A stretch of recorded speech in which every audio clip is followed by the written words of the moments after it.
In this Capcut tutorial, I'm going to show you how you can flip horizontal or vertical in Capcut PC. Super easy, so let's jump right into this video. So what you gotta do is very easy. So there's a couple of ways you can achieve this. First method, you can, I would like to rotate this image here, this video here, this one, and I like to rotate. So first method, if you right click and click on edit, and here you have the option to reverse the video.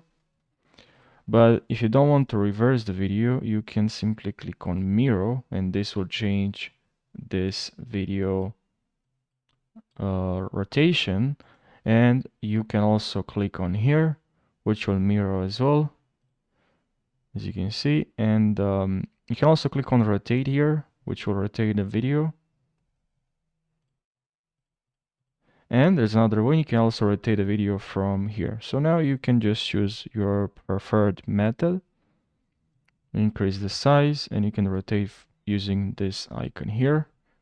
Hold, and then you can rotate. Now if you want specific rotation, you can also click on rotate here and just press 90 degrees. Maybe you want 90 degrees. So these are the methods you can use to rotate in Capcut PC. If you have any other questions about Capcut you like to create in the next video, so let me know in the comment section if you want me to create any tutorials in the next video. Any requests if you have, let me know in the comment section. I really hope you found this tutorial helpful. Thanks so much for watching, and I'll see you in the next video. Take care.